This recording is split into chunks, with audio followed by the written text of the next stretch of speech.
2019 ఎన్నికల ముందు ఆంధ్రప్రదేశ్ రాష్ట్రంలో పాదయాత్ర పేరిటితోటి ఆనాడు ముఖ్యమంత్రిగా కావాలనుకొని ఊరూరు పాదయాత్ర చేస్తూ ప్రతి గ్రామంలో కూడా నేను పేద విద్యార్థుల పక్షపాతి, నిరుద్యోగులకు అండగా ఉంటాను, విద్యార్థులకు నిరుద్యోగులకు మేనమామ పాత్ర పోషిస్తానని చెప్పేసి అధికారంలోకి వచ్చినటువంటి జగన్మోహన్ రెడ్డి 5 సంవత్సరాల పాలనలో పేద విద్యార్థులకు రాష్ట్రంలో ఉన్న నిరుద్యోగులకు మేనమామగా ఉంటానని చెప్పినటువంటి జగన్మోహన్ రెడ్డి కంసమామగా మారాడు. అందుకే 2019 నుంచి 2024 వరకు ప్రతి సంవత్సరం కూడా జనవరి నెలలో క్యాలెండర్ ప్రకటించినటువంటి క్యాలెండర్ ప్రకారం నోటిఫికేషన్లు వేస్తాను, నోటిఫికేషన్ ప్రకారం ఉద్యోగాలు భర్తీ చేస్తాను, 2,34,000 ఉద్యోగాలు ఖాళీగా ఉన్నాయని చెప్పి ఆ రోజున విద్యార్థుల తల్లిదండ్రులు, నిరుద్యోగుల తల్లిదండ్రుల యొక్క ఓట్లు దండుకొని ముఖ్యమంత్రి అయిన తర్వాత రాష్ట్రానికి అప్పులు చేశాడు. ఒక పరిశ్రమ తీసుకురాలేదు. ప్రభుత్వ రంగాన్ని అదే విధంగా ప్రైవేటు రంగాన్ని రెండింటిని కూడా నిద్రావస్థలోకి నెట్టేసి రాష్ట్రంలో 24వ స్థానంలో ఉన్నటువంటి నిరుద్యోగ సమస్యని 3వ స్థానంలోకి తీసుకొచ్చి రాష్ట్రాన్ని నిరుద్యోగ ఆంధ్రప్రదేశ్ గా మార్చినటువంటి ఘనత జగన్మోహన్ రెడ్డిది.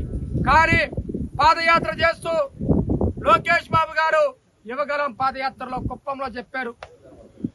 అధికారంలోకి వచ్చిన తర్వాత ప్రమాణ స్వీకారం చేసిన 24 గంటల లోపు ఖచ్చితంగా మెగా డిఎస్సిని ప్రకటిస్తాం, మెగా డిఎస్సి పైన తొలి సంతకం పెడతామని చెప్పి ఆనాడు ఊరూరు తిరుగుతూ లోకేష్ బాబు గారు చెప్పిన విధంగా ఇచ్చిన మాట నిలబెట్టుకున్నటువంటి లోకేష్ గారు ప్రమాణ స్వీకారం చేసిన 24 గంటల లోపే ఈ రోజున మెగా డిఎస్సి పైన ముఖ్యమంత్రి చంద్రబాబు నాయుడు గారు సంతకం పెట్టారు.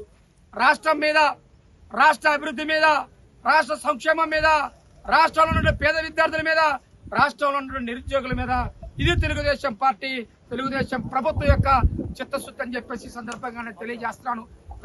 ఆంధ్రప్రదేశ్ రాష్ట్రంలో మొట్టమొదటిసారిగా 95లో ముఖ్యమంత్రి అయిన తర్వాత ఈనాటి వరకు కూడా ఆంధ్రప్రదేశ్ రాష్ట్రంలో డిఎస్సి అంటే చంద్రబాబు నాయుడు గారు అంటే డిఎస్సి గుర్తొచ్చే విధంగా నిరుద్యోగాన్ని రూపుమాపి ఇటు ప్రభుత్వ రంగంలో, ప్రైవేట్ రంగంలో అన్ని ఉద్యోగాలు కూడా భర్తీ చేసినటువంటి ఘనత చంద్రబాబు నాయుడు గారు తెలియజేసుకుంటూ నేడు ఏదైతే డిఎస్సి కోసం ఎదురు చూశారో 5 సంవత్సరాల పాటు ఆ డిఎస్సి రాయడానికి ప్రిపేర్ అయినటువంటి విద్యార్థులందరూ కూడా చంద్రబాబు నాయుడు గారి నివాసానికి వచ్చి చంద్రబాబు నాయుడు గారు మెగా డిఎస్సి ప్రకటించినందుకు హర్షాన్ని వ్యక్తం చేస్తూ బాణసంచ కాలుస్తూ పాలాభిషేకం చేసి స్వీట్లు పంచుకుంటూ వారి యొక్క సంతోషాన్ని వ్యక్తపరుస్తున్నారు. రాబోయే రోజుల్లో ఆంధ్రప్రదేశ్ రాష్ట్రంలో ప్రతి విద్యార్థికి, ప్రతి నిరుద్యోగికి కూడా రేపు నిరుద్యోగ భృతి ఇవ్వబోతా ఉన్నారు.